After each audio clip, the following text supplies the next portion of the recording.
When I was 10 years old, we were in a very poor community. Some of my neighbors called me to go to church. So that day I came to the church. They took me to Sunday class and I was very happy. I enjoyed the singing, the children were singing. I enjoyed the Bible reading. I enjoyed the story. So I wanted to come again to this place. As I was enjoying, the Sunday school got over and I was about to go. The Sunday school teacher called me and she said, "Don't dare coming to Sunday school in this kind of filthy dress. Whenever you want to come to the church, you should come in your best. Otherwise, don't come." So this boy said, "I'm sorry, I will never come again." Is it the right attitude? Is it what Bible teaches?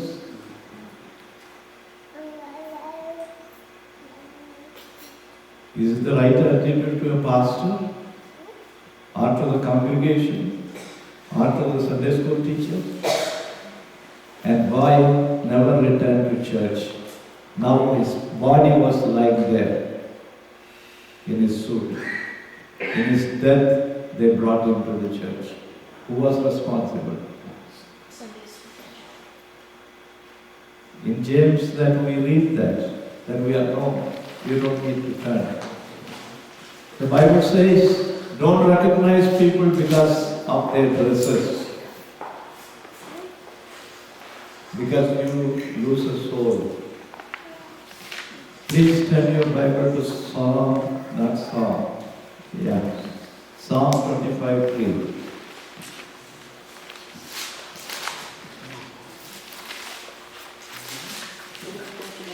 Indeed, let no one who waits on you shall be ashamed. Let those be ashamed who deal treacherously without cause. Treacherously. In Tamil, can somebody read? 3. உம்மை நோக்கி காத்திருக்கிற ஒருவரும் வெட்கப்பட்டு போகாத பணி செய்யும். முகந்திரம் இல்லாமல் துரோகம் பண்ணுகிறவர்களே வெட்கப்பட்டு போவார்களாக. முகாந்திரம் இல்லாமல் துரோகம் பண்ணுகிறவர்கள் வெட்கப்பட்டு போவார்களாக. This boy, he came to Sunday school the first time as a child. He came from a poor background, but the Sunday school teacher did not recognize. She was more concerned about the dress. Had she informed about Jesus, that boy would have saved and he would have come to the church regularly. So this shows many times our attitudes stop people from coming to the church. So our behavior outside, our talk, our relationship, our walk. If we walk like a Christ, then people would love to come to church. So this day, Mr. and Mrs. Arul are celebrating their marriage anniversary. I will invite them to come forward. As a church, we want to pray.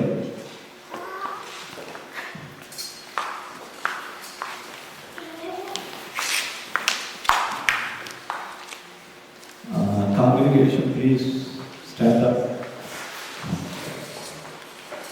அவன் நீர்கால்களின் ஓரமாய் நடப்பட்டு தன் காலத்தில் தன் கனியை தந்து இலையுதிராதிருக்கிற மரத்தை போலிருப்பான்.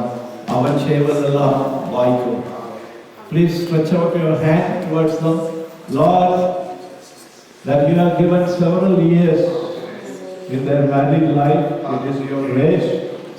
Not only you gave them long married life, Lord, you opened avenues for using them in the ministry, Lord. Lord, we pray as a congregation that your anointing come heavily upon them, that they may continue to run the race that you have set before them, Lord. And they ran and finished and say, "Oh blessed and good servants, enter into your rest. That should be the blessing that should receive. Lord bless them, give them the right strength. Enjoy their fellowship with you, Lord. In Jesus' name we pray. Amen. Hallelujah. Thank you. Yes, Lord. Someone please. Hallelujah. Sunday school children can go for Sunday school. Hallelujah.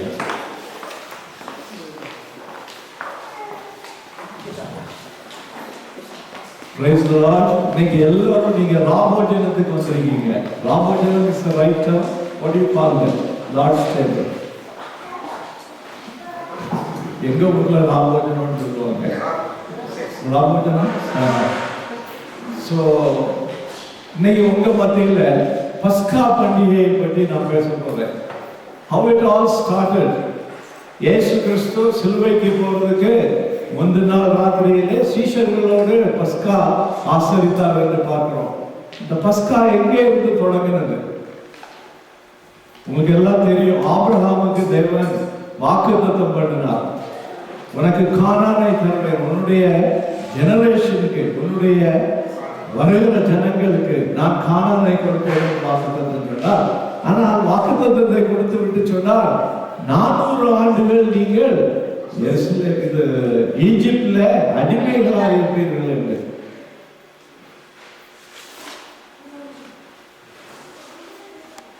எதற்காக 400 ஆண்டுகள் அடிமைத்தனம் என்று பார்க்கும் பொழுது ஒரு காரியத்தை சொல்லுகிறேன். எம்மோரியர்களுடைய பாவம் பூரணப்படவில்லை என்று வேதத்திலே சொல்லப்பட்டிருக்கிறது. அதற்கு அர்த்தம் என்னன்னா, ஆண்டவர் ஒருவனுடைய பாவம் பூரணப்படாதபடி அவனை தண்டிப்பதில்லை. சின்ன சின்ன பாவங்களை செய்து கொண்டிருக்கும் பொழுது ஆண்டவர் தண்டிப்பதில்லை. அது பூரணப்படும் பொழுதுதான் தண்டனை வரும். அதனாலதான் நமக்கு கிரேஸ் கிடைக்கிறது. அப்போ இந்த எமோரியர்களுடைய பாவம் பூரணப்படாததுனாலே அது பூரணப்படுவதற்காக, ஏனென்றால் கானான் தேசத்திலே இந்த ஜனங்கள் குடியிருந்தார்கள்.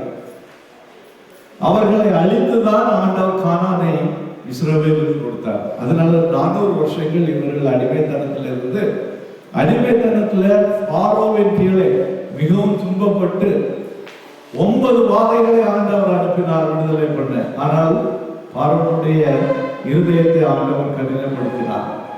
கடைசியாக அவர் தலை பிள்ளை சங்காரம் செய்வதற்காக அந்த ராத்திரியிலே ஆயத்தப்படுத்தினதுதான் பஸ்கா பண்டிகை. எல்லாரும் எழுப்பி நின்று யாத்ராகமம் 12வது அதிகாரம் 1 முதல் 11 வரை வாசிக்கலாம். யாத்ராகமம் 12வது அதிகாரம் 1 முதல் 11 வரை.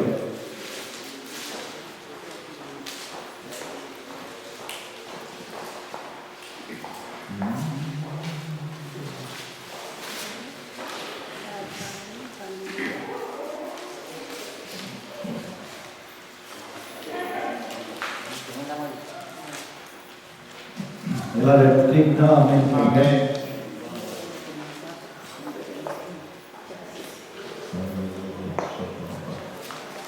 ஓகே, கர்த்தர் எகிப்து தேசத்தில் மோசேயின் பாராட்டை நோக்கி, இந்த மாதம் உங்களுக்கு பிரதான மாதம், இது உங்களுக்கு வருஷத்தின் முதலாம் மாதமாக இருப்பதாக நீங்கள் இஸ்ரவேல் சபையார் யாவரையும் நோக்கி, இந்த மாதம் 10ஆம் தேதியில் வீட்டு தலைவர்கள் வீட்டு ஒரு ஆட்டுக்குட்டியாக ஒவ்வொருவரும் ஒவ்வொரு ஆட்டுக்குட்டியை தெரிந்து கொள்ள கடந்தவர்கள். ஒரு வீட்டில் இருக்கிறவர்கள் ஒரு ஆட்டுக்குட்டியை புசிக்கிறதற்கு போதுமான பேர்களாக இராமல் போனால் அவனும் அவன் சமீபத்தில் இருக்கிற அவருடைய அயல் வீட்டுக்காரன் தங்களிடத்தில் உள்ள ஆத்துமாக்களை விளக்கத்திற்கு தக்கதாக ஒரு ஆட்டுக்குட்டியை தெரிந்து கொள்ள வேண்டும்.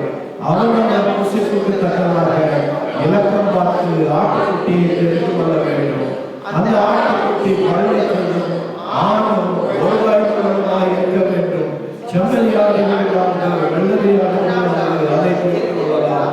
அதை இந்த மாதம் 16ஆம் தேதி வரைக்கும் வைத்திருந்து இஸ்ரவேல் சபையின் ஒவ்வொரு கூட்டத்தாரும் சமய காலத்தில் அதை அடித்து அதன் ரத்தத்தில் கொஞ்சம் எடுத்து தாங்கள் அதை புசிக்கும் வீட்டு வாசல் நிலைக்கால்கள் இரண்டிலும் நிலையின் மேற்சட்டத்திலும் தெளித்து அன்று ராத்திரியிலே அந்த மாம்சத்தை நெருப்பினால் சுட்டு குளிர்ச்சியான அப்பத்தோடும் கசப்பான கீரையோடும் அதை ருசிக்க தொடர்கள். பச்சையாகவும் கல்லீரல் அக்கப்பட்டதாயும் அல்ல, அது தலையில் துறைகளையும் மதத்துகளை யாவும் ஏகமாய் நெருப்பினை சுட்டதாய் ருசிப்பார்களாக. அதிலே ஒன்றை விடியற்காலம் என்று மீதியாக வைக்காமல் விடியற்காலம் மற்றும் அதிலே மீதியாக இருக்கிறதை அக்கினியால் சுட்டரிப்பார்களாக. அதை ருசிக்க வேண்டியது நீங்கள் உங்கள் அறைகளில் கச்சைகளை கட்டிக்கொண்டும் உங்கள் கால்களில் பாதரட்சை கொடுத்துக் கொண்டும் உங்கள் கையில் கைப்பிடித்துக் கொண்டும் அதை தீவிரமாக ருசிக்க வேண்டுங்கள். அது கர்த்தருடைய பஸ்கா. அல்லேலூயா. ஒரு காலம் ஆண்டவரே, இந்த காலங்களிலே உம்முடைய சரீரம் எங்களுக்காக பிற்கப்பட்டதாக உம்முடைய கடைசி சொட்டு ரத்தத்தை சிந்தினீராக. அதிலே பங்கு பெற போகிற நாங்கள் நீர் எதற்காக அதை செய்தீர்? ஒரு உணர்வுள்ள இதயத்தை இந்த கால வேளையில கொண்டு மாறுகிறேன். இதை ஒரு சடங்காச்சாரமாக பண்ணாதபடி தேவன் என்னை பாவத்திலிருந்து விடுதலை பண்ண தன்னுடைய சரீரத்தை பிட்டு கொடுத்தார்கள். இதிலே பங்கு பெறுகிற நான் அபாத்திரமாய் பங்கு பெறாதபடி ஒரு உணர்வுள்ள இதயத்தை கொடுத்து ஜெபிக்கிறேன். நீரை தொடர்ந்து பேசும். ஹல்லேலூயா. பஸ்கா கொண்டாடப்படுகிற மாதத்தை ஆண்டவர் முதல் மாதமா மாற்றினார். அப்பதான் இஸ்ரவேல் ஜனங்கள்ல அந்த மாசத்தை முதல் மாதம் என்று சொல்லி ஆபீப் மாதம் என்று சொல்லப்பட்டிருக்கிறது. வேதம் வாசிக்கலாம். உபாகமம் 16வது அதிகாரம் 1வது வசனம். இந்த முதல் மாதத்திற்கு அவர்கள் ஆபீப் என்று பெயர் வைத்து இன்றும் அந்த பண்டிகையை மிகவும் கரெக்டா வேதத்தில் சொல்லி இருக்கிறது போல அவர்கள் அதை ஆசரித்து வருகிறார்கள். உபாகமம் 16வது அதிகாரம் 1வது வசனம். ஆபீப் மாதத்தை கவனித்திருந்து அதில் உன் தேவனாகிய கர்த்தருக்கு பாஸ்காவை ஆசரிக்க கடவாய். ஆபீப் மாதத்திலே இராக்காலத்தில் உன் தேவனாகிய கர்த்தர் உன்னை எகிப்திலிருந்து புறப்பட பண்ணினாரே. ஹல்லேலூயா. இந்த மாதத்தில் தான் 10ஆம் தேதி அவர்கள் ஒரு ஆட்டை வாங்க வேண்டும். பொதுவாக சொல்லுகிறார்கள், ஒரு வீட்டிலே 10 பேர் இருந்தால் ஒரு ஆடு, 20 பேருக்கு மேலே இருக்கக்கூடாது. ஒருவேளை அந்த ஆட்கள் இல்லை என்றால் பக்கத்திலே உள்ளவர்களோடு சேர்ந்து அவர்கள் ஒரு ஆட்டை அளிக்க வேண்டும். 10ஆம் தேதி அதை வாங்க வேண்டும். 14ஆம் தேதி வரை அதை நன்றாக ஆகாரம் கொடுத்து வளர்க்க வேண்டும். 14வது நாள் ராத்திரியிலே அதை வெட்ட வேண்டும். வெட்டி அந்த ரத்தத்தை எடுத்து அந்த டோர் போஸ்ட்ல மேலையும் 2 நிலைக்கால்களிலையும் ரத்தத்தை தெளிக்க வேண்டும். அதுக்கு பிறகு அதனுடைய சரீரத்தை அவர்கள் சுட்டு சாப்பிட வேண்டும். அதை அவிக்க கூடாது, தண்ணீர்ல அவிக்க கூடாது, அல்லது பச்சையாக சாப்பிடக்கூடாது. அதை சுட்டு சாப்பிட வேண்டும் என்று தேவன் அவர்களுக்கு ஆலோசனை கொடுத்தார்.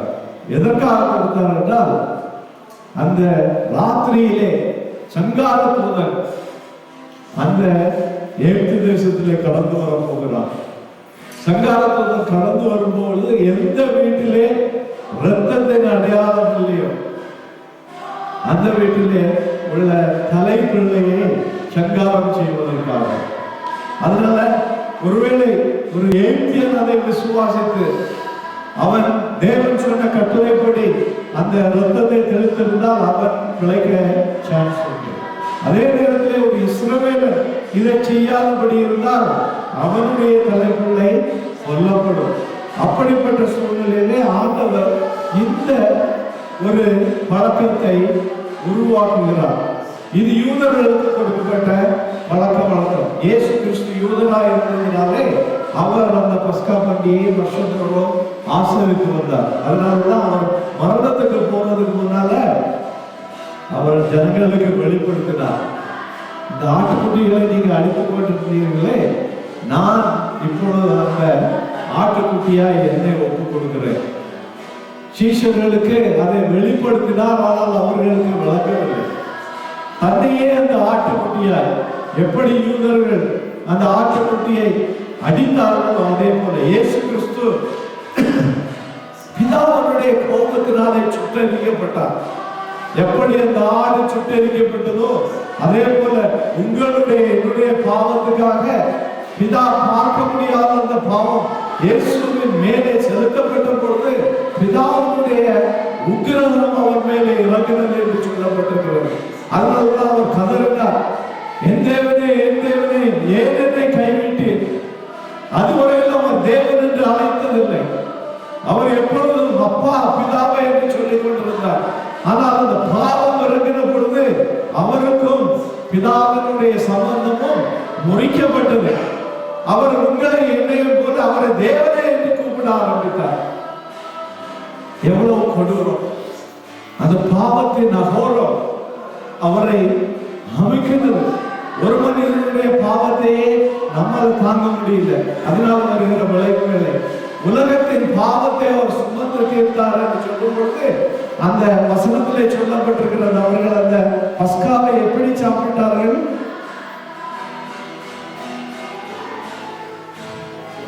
அதை புளிப்பில்லாத அப்பத்தோடு கசப்பான கீரை. அந்த கசப்பு எதை காட்டுகிறது என்றால் இயேசுவின் சிலுவை பாடு.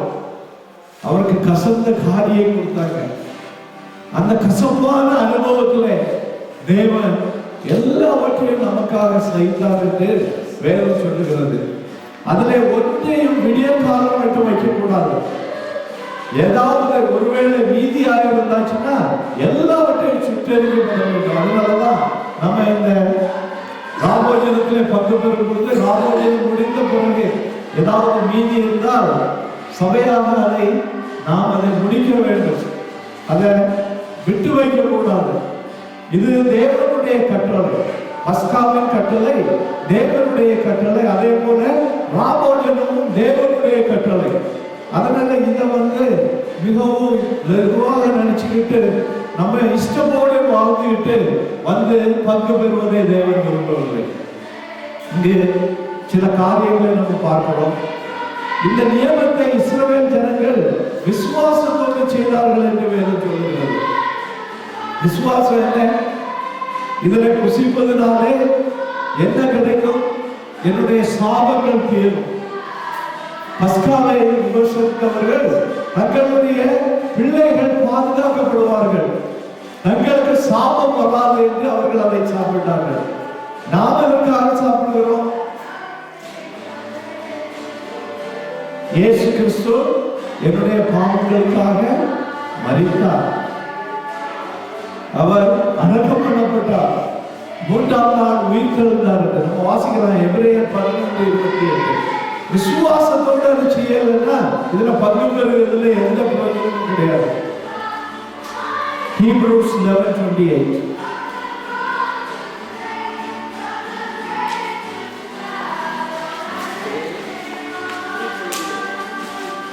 எபிரேயர்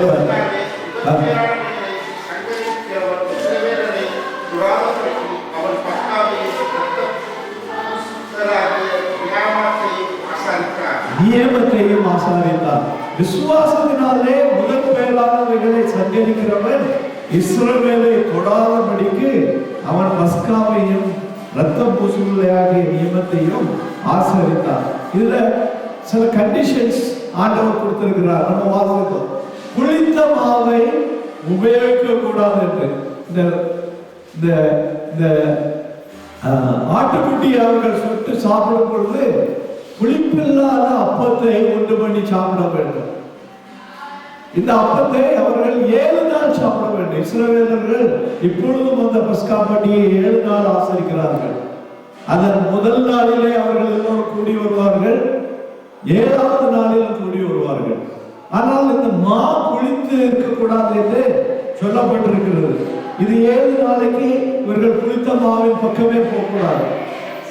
அந்த பஸ்கா கொடுத்ததற்கு முன்னாலே வீட்டில் என்னதெல்லாம் பிடிச்சதுன்றோ எல்லாம் வெளியே கொண்டு போயிருவாங்க. இது இவர்களுடைய தேவன் கொடுத்த ஒரு ஷேடோ. நமக்கு தேவன் இதை உண்மையாக்கி இருக்கிறார். அவர்களுக்கு இது கொடுக்கப்பட்ட ஒரு நியாய பிரமாணத்து கட்டளை போல. ஆனால் நமக்கு அதை தேவன் உண்மையா இருந்த புனிதமா இருந்தது.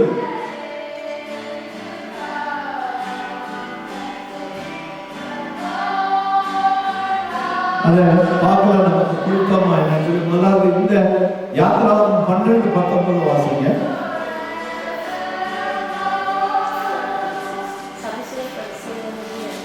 யாத்திராவும் 12:19. ஏன் நாளாகவும் உங்கள் வீடுகளை பிடித்தமா காணப்படலாகாது.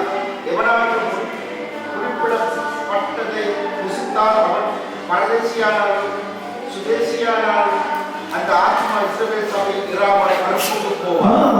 அந்த ஆத்மா யாராவது அது யாரா இருந்தாலும் சரி புனிதமாவினாலே இந்த 7 நாள்களிலே தங்களுடைய அப்பத்தை சாப்பிட்டால் அவர்கள் சபையில் இருந்து அறுப்புண்டு போவார்கள். சபை என்று சொல்லும் பொழுது இஸ்ரவேல் சபை. ஆனால் நமக்கு இப்ப கொடுக்கப்பட்டிருக்கிறது இயேசு கிறிஸ்துவின் இரத்தத்தினாலே சம்பாதிக்கப்பட்ட சபை. அதை குறித்து நம்ம கடைசியிலே பார்ப்போம். இப்போ பஸ்காவின் நியமம், சில நியமங்கள் கொடுக்கப்பட்டிருக்கிறது.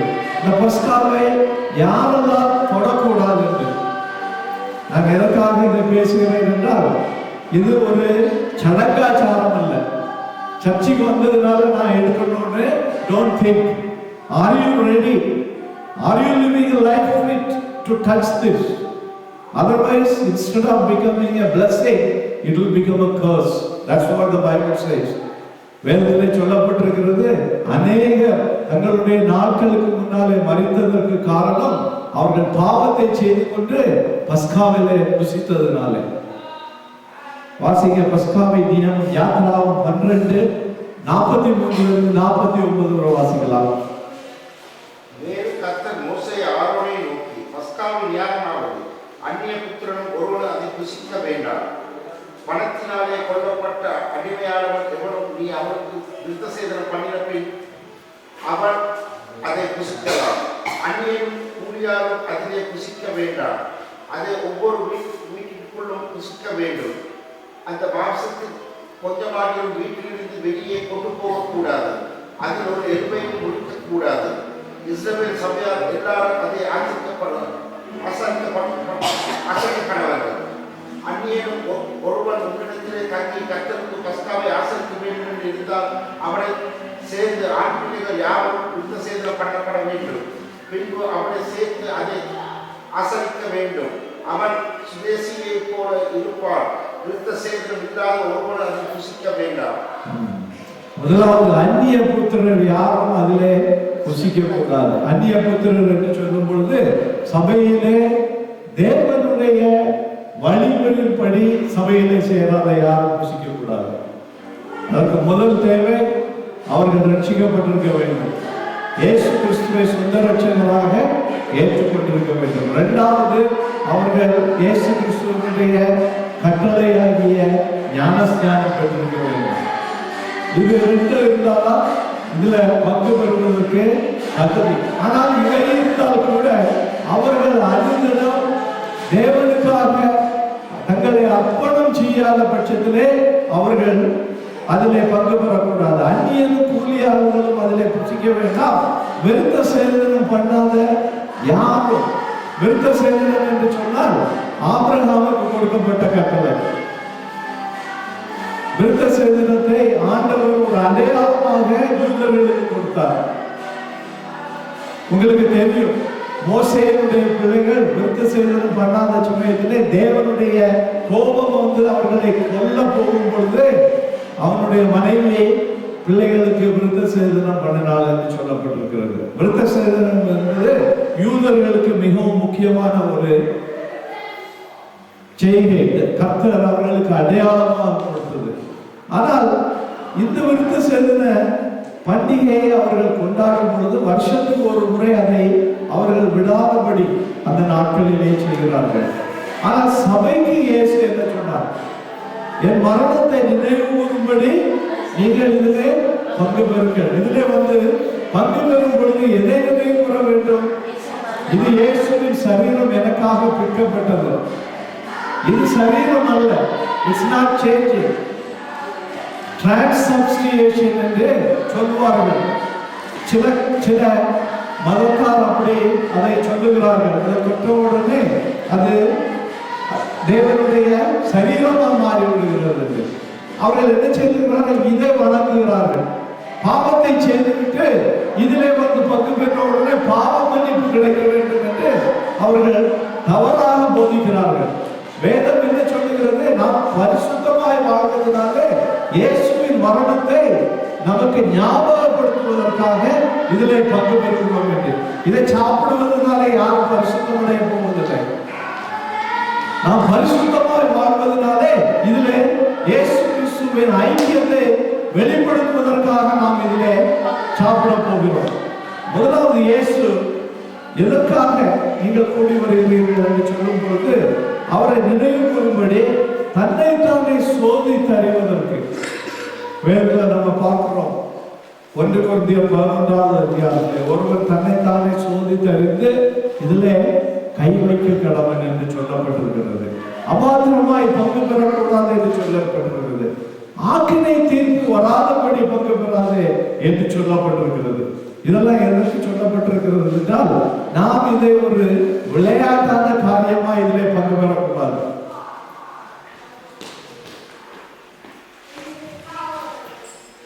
வாரப்போராய் இஷ்டம் போல வாழ்ந்துவிட்டு நம்முடைய மன விருப்பப்படி தேவனுக்கு விருப்பமில்லாத காரியங்களை செய்து கொண்டு இதுல வந்து யாரும் தொடக்கூடாது. That's what கர்த்தருடைய கட்டளை. நான் யாரும் ஸ்டாப் பண்ண போறதில்லை. ஆனால் தேவன் கட்டளை கொடுக்கிறார். ஏனென்றால் தேவன் சொல்லுகிறார், உனக்கு ஆக்கினை தீர்ப்பு வரப்போகிறதுனால. அநேக சமயத்துக்கு முன்னால் மரித்து போனார்கள், வியாதிப்பட்டார்கள் என்று சொல்லப்பட்டிருக்கிறது. அதனால நீங்கள் உங்களை ஆரம்பித்து இதிலே பங்கு பெற வேண்டும் என்று. இந்த புனித மாவு என்ன என்பதை குறித்து 1 கொரிந்தியர் 5வது அதிகாரம் 7வது வசனத்திலே நம்ம பார்க்கலாம். சபைக்கு புனித மாவு என்ன என்று நாம் பார்க்க போகிறோம்.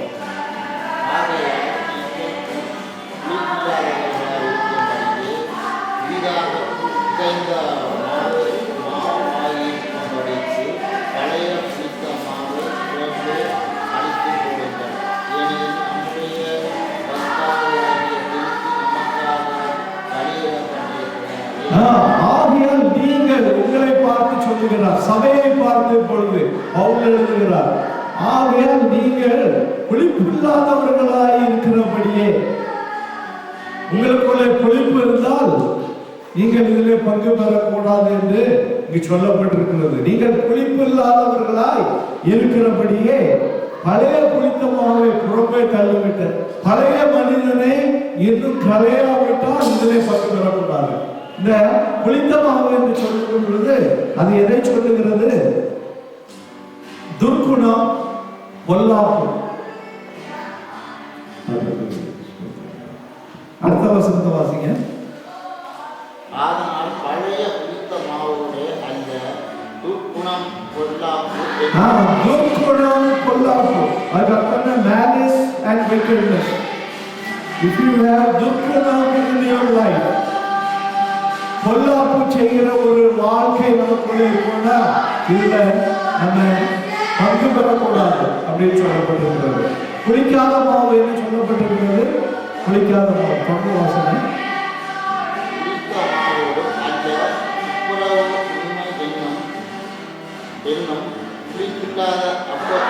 குளிக்காத மாவு, துப்புரவும் உண்மை. பொய் பேசியிருந்தால் இதுல வந்து பங்கு பெறக்கூடாது. ஆனா பொய் பேசுறவங்க பங்கு பெறாமலே இருக்கிறோம் இல்லை, மனம் திரும்பணும், தேவனுடைய சமூகத்துல மன்னிப்பு கேட்கணும். குணமில்லாதபடி இங்க வந்து பங்கு பெறக்கூடாது. பழைய மனிதன் அழிக்கப்பட்டிருக்க வேண்டும். இது எதுக்கு எழுதி வச்சிருக்கீங்கன்னா, இது உங்களுக்கு ஆசீர்வாதமாக மாறணும்னா நீங்க துப்புரவோடு உண்மையோடு வாழ வேண்டும். உங்களுக்குள்ளே எந்த பொல்லாப்பும் துர்க்குணமும் இருக்கக்கூடாது. துர்க்குணம் சொல்லியாச்சுன்னா it is a stream of things. மற்றவர்களை குறித்து குசும்பு சொல்லுவாங்க. குசும்பு குசும்பு வேலை குசும்பு சொல்லுவீங்க. புறம்புறுதல், gossip அல்லது backbiting அல்லது bad language on somebody. This everything comes under துர்க்குணம். evil habits, bitterness, பொறாமை, பெருமை. If you have anything that you are carrying on this, first surrender your life in the presence of God. மற்றவர்கள் மேல வன்கண். If you look at the Bible, there is a stream of words. The Bible says, நம்ம இதெல்லாம் இருந்தோம். எப்ப இருந்தோம்? ரட்சிக்கப்படுவதற்கு முன்னால. ரட்சிக்கப்படும் பொழுது இயேசுவின் பாதத்துல இவைகளை சிலுவையிலே அறைய ஒப்பு கொடுத்து, நாம் மரணத்திற்கு ஒப்பு கொடுத்து தண்ணீரில் இறங்கணும். எங்க baptism? That is what baptism is all about. ஆனா செலவிலே இல்ல. நம்ம உலகத்துல பாவத்தினால சூழப்பட்டிருக்கிறதுனால இவைகள் தொடுவதற்கு சந்தர்ப்பம் உண்டு. பைபிள் சொல்லுது, you are not perfect, nobody is perfect. இங்க பெர்ஃபெக்ட்டா உள்ளவங்களை ஆண்டவர் பங்குபெற சொல்லல. அந்த உணர்வு வேணும். பாவம் தொடும் பொழுது உடனே ஆண்டவர்கிட்ட மன்னிப்பு கேட்கிற ஒரு பழக்கம் நமக்குள்ள வேணும். இருதயத்துல தாட்ஸ் வரும், பாவமான எண்ணங்கள், புறமையான எண்ணங்கள் வரும். வரும்பொழுது அதை என்ன செய்யக்கூடாது? We should not harbor it. We should not make it to grow. We should not make it to conceive. Conceive என்ன? கர்ப்பம் தரித்து. பைபிள்ல சொல்லப்பட்டிருக்கிறது. பாவம் ஒரே நாளில் வராது. உன்னுடைய எண்ணம் என்ன செய்யும்? கர்ப்பம் தரிக்கும். கர்ப்பம் தரித்து அது பிரசவிக்கும் பொழுது பாவமாய் வருது. பாவம் மரணத்தை கொண்டு வரும். அதனால இந்த காலை வேளையிலே இந்த ராபோஜனத்துல பங்கு பெற போதுனா, I want everybody to just pray for some time. Hallelujah. நாமே ஆராய்ந்து பார்க்கணும். We want blessing from the Lord. இதை ஒரு சடங்காச்சாரமா செய்துட்டு வீட்டில் போய் கர்ஸ் வர வேண்டிய அவசியம் இல்லை. நமக்கு இந்த ஆசீர்வாதமா மாறணும்னா எல்லோரும் கொஞ்ச நேரம் ஜெபிப்போம். நாமே உணர்ந்து நமக்குள்ள தேவனுக்கு பிரியமில்லாத காரியங்கள் இருக்கு. வீணான சிந்தைகள், ஒரிகள், தேவனை நம்பாததுனால வருகிற எண்ணங்கள். இந்த நேரத்தில் வாழ்க்கையின் சூழ்நிலைகளிலே வருகிற ப்ராப்ளங்கள். நான் இருக்கிற சிச்சுவேஷன் உங்களுக்கு தெரியும். நாமான் எலிசா தீர்க்கதரிசினா, நான் வேலை செய்கிற ராஜா, அவன் ஆராதனைக்கு போகும்போது விக்கிரகங்களுக்கு முன்னாலே போகும்போது நான் போக வேண்டியது இருக்கும். அதனால என்ன மன்னியும் அப்படின்னு சொல்லிட்டு ஒருவேளை வேலை செய்கிற சூழ்நிலைகளிலே தேவனுக்கு விரோதமான காரியங்கள். இந்த நேரத்தில் இந்த போஜனத்துல பங்கு பெறுவதற்கு முன்னால் எல்லாரும் கொஞ்ச நேரம் ஜெபிப்போம். கண்களை மூடி உங்களுடைய வாழ்க்கையை ஆராய்ந்து பாருங்கள். வேதம் சொல்லுகிறது, நீங்க இதுல பங்கு பெறுவதற்கு முன்னால உங்களை நான் என்ன செய்யணும்? உங்களை நீங்களே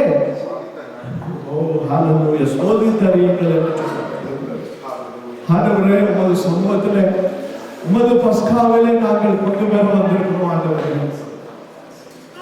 அந்த பஸ்கா ஆடு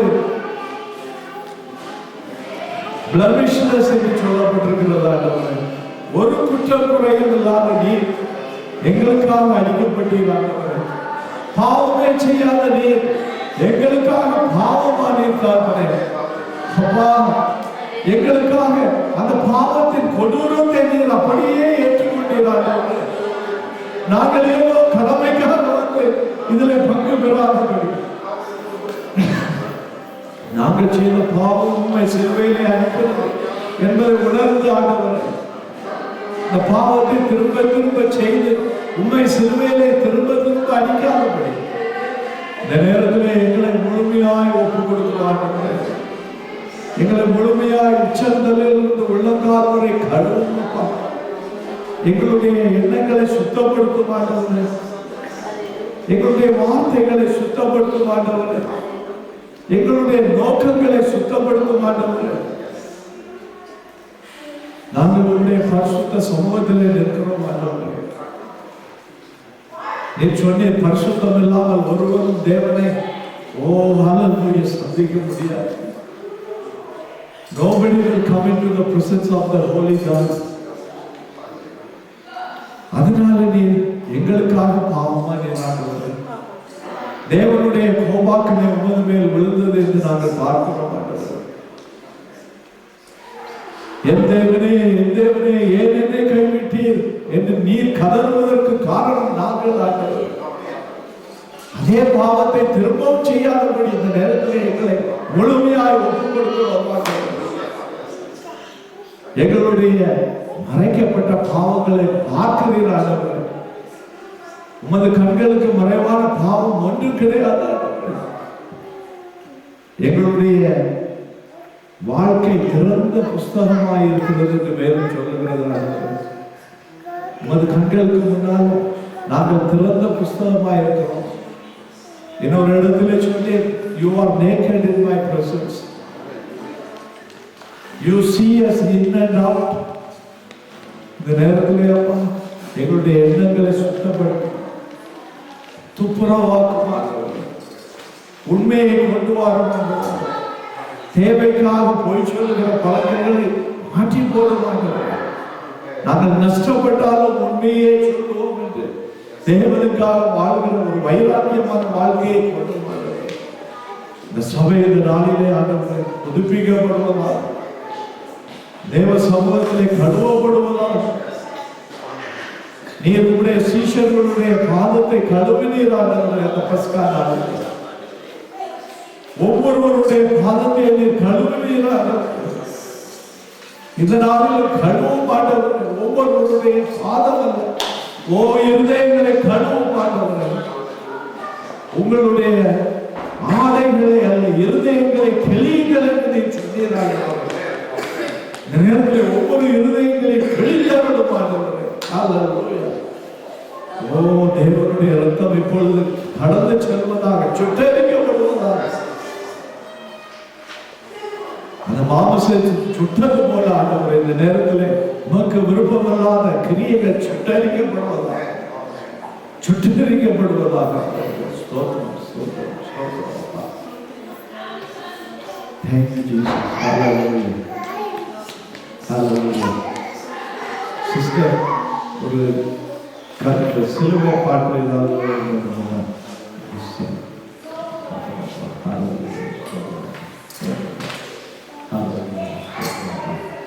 பாட்டு பாடும் பொழுது நம்மையே அர்ப்பணிப்போம் ஆண்டவருக்கு. Hallelujah.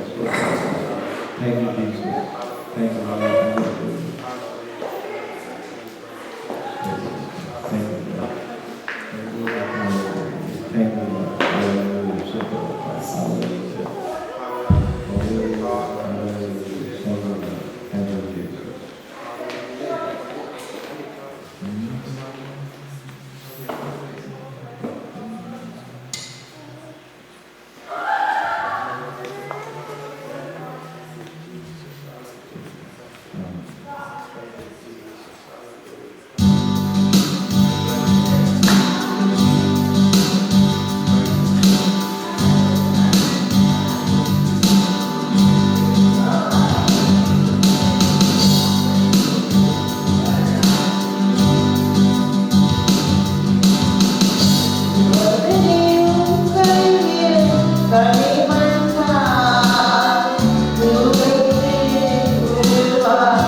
கேட்கும் இனியராகவே.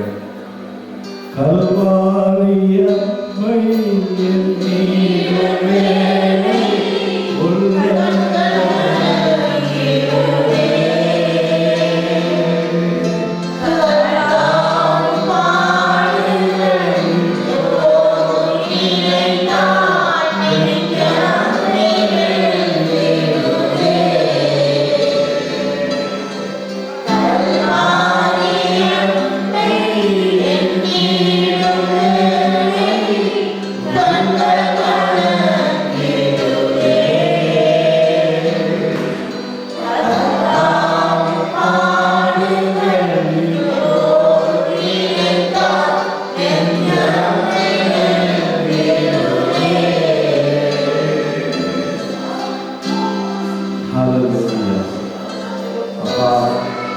இப்பொழுது எங்களுடைய உள்ளம்